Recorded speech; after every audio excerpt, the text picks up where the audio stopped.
Friends came छो बधा माहिर वेज किचन में तमारू स्वागत है। फ्रेंड्स आज हूँ तमारी जोड़े शेर करवा जई रही छूँ फक्त 5 ज मिनिट में बनती दहीनी एक यूनिक रेसिपी दहीनी सब्जी जे अत्यारे आपणे गरमी में रसोई करवी न गमती होय तो फक्त 5 मिनिट में बनी जाए छे अने टेस्ट एकदम एनो खूब ज सरस आवे छे। तो सौथी पहेला 1 चमची 1.5 चमची जेटલું तेल मूकवानुं छे। एमां आपणे धाणा एड करशुं। 1 चमची जेटला धाणा एड करवाना छे अने 4 થી 5 चमची जेटली સીંગ एड करवानी छे अने 7 થી 8 कड़ी जेटલું लसण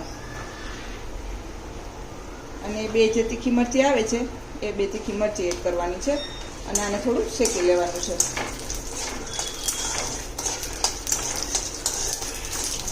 અને જ્યાં સુધી સરસ સુગંધ આવે ત્યાં સુધી એને શેકી લેવાની છે।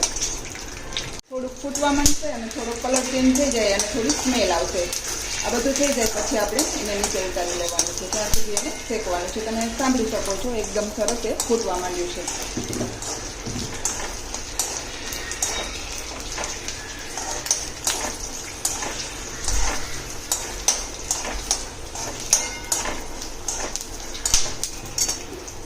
આપણા બી અને ધાણા સરસ સ્મેલ આવે છે અને શેકાઈ ગયા છે। હવે આને નીચે ઉતારી અને ઠંડુ કરી લેશું। ફ્રેન્ડ્સ આપણું જે શેકેલું છે બીનું મિશ્રણ એ ઠંડુ થઈ ગયું છે। હવે આપણે એને મિક્સર બાઉલમાં લઈને પીસી લેવાનું છે।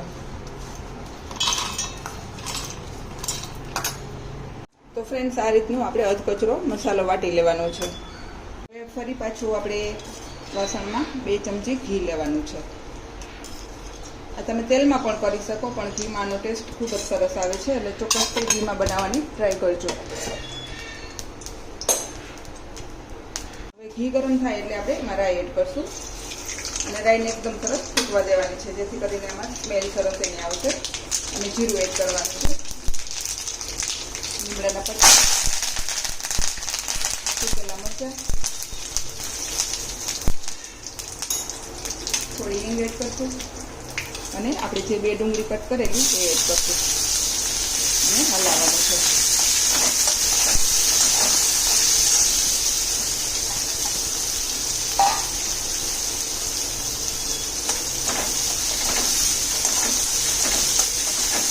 હવે ડુંગળીને આપણે થોડી વાર એને સાંતળવાની છે થોડી નરમ થાય ત્યાં સુધી।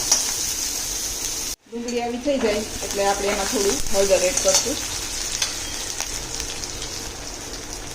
અને જે આપણે મસાલો બનાવ્યો ક્રશ કરેલો એ એડ કરી દઈશું।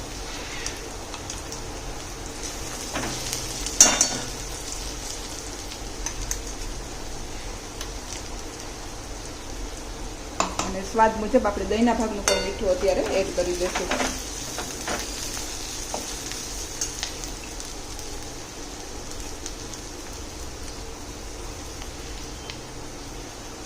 અને ફરી પાછું આપણે એને હલાવશું।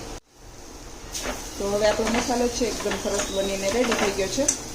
હવે આપણે એને ડાયરેક્ટ દહીંમાં એડ કરશું। તો આ રીતે મેં દહીં 5 થી 7 જણાને થાય એટલું લીધું છે। તમે તમારા માપ મુજબ બધી વસ્તુ વધતી ઓછી કરી શકો છો। હવે ડાયરેક્ટ આપણે આ બધું દહીંમાં એડ કરી દઈશું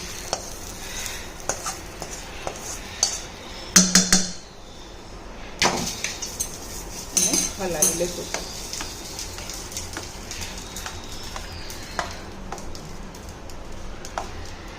ખૂબ જ ઝડપથી બની જતું। જો તમારી પાસે મસાલો રેડી હોય તો આ સબ્જી છે ને 2 જ મિનિટમાં બની જશે અને એનો ટેસ્ટ તો ખરેખર એટલો સરસ હોય છે કે તમે બધું ભૂલી જશો અને આવી ગરમીમાં ફટાફટ આ બની જાય છે। હવે આપણે એમાં કેટલી બધી ધાણા ભાજી એડ કરવાની છે અને હવે આને સ્મોકી ટેસ્ટ આપશું। ચીલી ઓઇલ નાખશું। આ બિલકુલ ઓપ્શનલ છે પણ આનાથી પણ ટેસ્ટ ખૂબ જ સરસ આવે છે એટલે થોડું એડ કરી દઈશું આપણે અને ફરી પાછું થોડું હલાવી લેશું।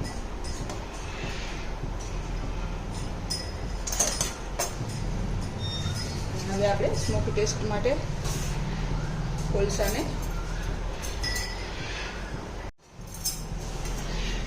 ફોઇલ ઉપર કોલસો મૂકી થોડું ઉપર ઘી એડ કરશું અને ડાયરેક્ટ આપણે ઢાંકી દઈશું જેથી કરીને ધુમાડો સરસ એમાં અંદર જતો રહે।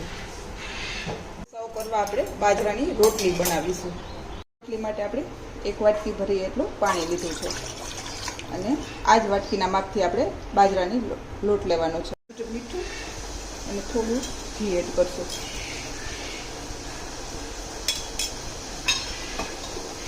અને પાણી સરસ ઉકળી જાય એટલે આપણે એમાં લોટ એડ કરી દઈશું. એટલે આપણે એમાં બાજરીનો લોટ એડ કરી દઈશું. જે વાટકીના માપથી આપણે પાણી લીધું હતું એ જ વાટકીના માપથી આપણે લોટ લેશું. સરસ એવું હલાવી લેશું.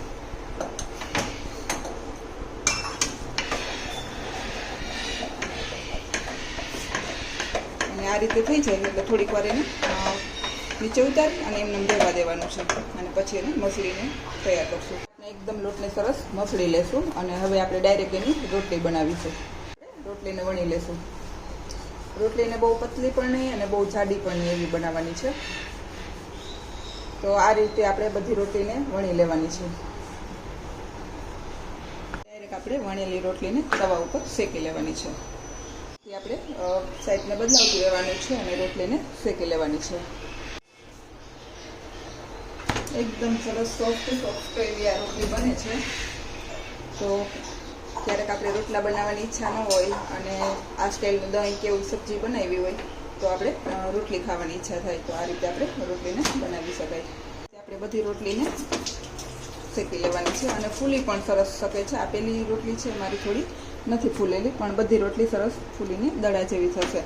તો આ રીતે આપણે બધી રોટલીને શેકી લઈશું. ફ્રેન્ડ્સ, આપણી રોટલી છે એકદમ સરસ ફૂલીને થઈ ગઈ છે. તો આ રીતે આપણી બધી રોટલી ફૂલી પણ બની ગઈ છે અને આપણું દહીં પણ સરસ એવી સ્મેલવાળું થઈ ગયું છે. હવે આપણે કોલસાને બહાર કાઢી લઈશું અને આપણે સર્વ કરશું. તૈયાર છે મારી 5 જ મિનિટમાં બનતી દહીંની યુનિક એવી રેસીપી, બાજરાની રોટલી અને સાથે મેં ગુંદાનું ઇન્સ્ટન્ટ અથાણું સર્વ કર્યું છે. જો તમને મારી આ રેસીપી પસંદ આવે તો લાઈક કરજો, શેર કરજો અને સબસ્ક્રાઈબ કરવાનું ભૂલતા નહીં. Thank you. બાય.